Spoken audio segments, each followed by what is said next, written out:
where some advised him to marry, others to join Cromwell's army. But his restless spirit drove him into the fields, where he walked many nights long by himself, in misery too great to be declared. Yet at times a ray of heavenly joy beamed upon his soul. He had been bred in the Church of England.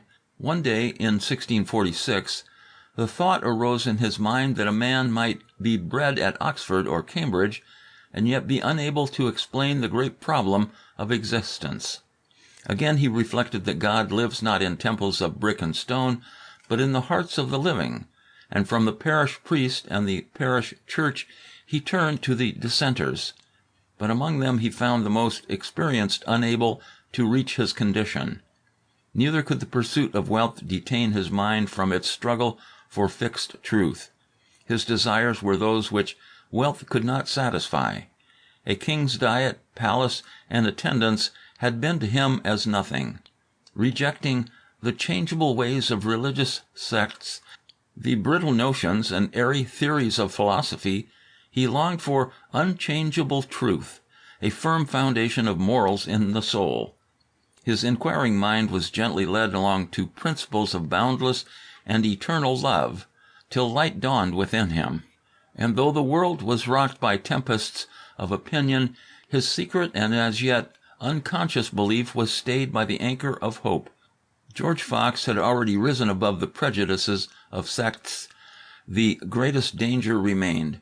Liberty may be pushed to lawlessness, and freedom is the fork in the road where the byway leads to infidelity. One morning in 1648, as Fox sat silently by the fire, a cloud came over him.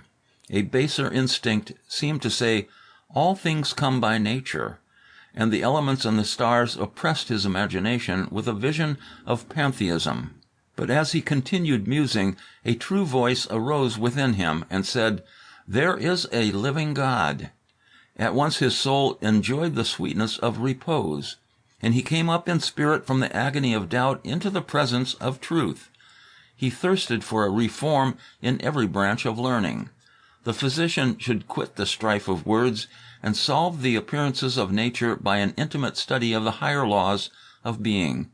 The priests, rejecting authority and giving up the trade in knowledge, should seek oracles of truth in the purity of conscience. The lawyers, abandoning their chicanery, should tell their clients plainly that he who wrongs his neighbor does a wrong to himself.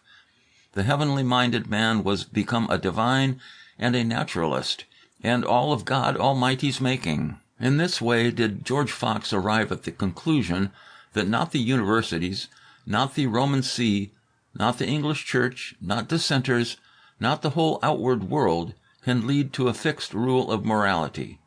The law in the heart must be received without prejudice, cherished without mixture, and obeyed without fear. Confident that his name was written in the Lamb's book of life, he was borne by an irrepressible impulse to go forth into the briery and brambly world and publish the glorious principles which had rescued him from despair and infidelity, and given him a clear perception of the immutable distinctions between right and wrong. At the very crisis when the House of Commons was abolishing monarchy and the peerage, about 2 years and a half from the day when Cromwell went on his knees to kiss the hand of the young boy who was Duke of York, the Lord, who sent George Fox into the world, forbade him to put off his hat to any, high or low, and he was required to thee and thou all men and women, without any respect to rich or poor, to great or small. The sound of the church bell in Nottingham, the home of his boyhood, offended his heart. Like Milton and Roger Williams, his soul abhorred the hireling ministry of diviners for money.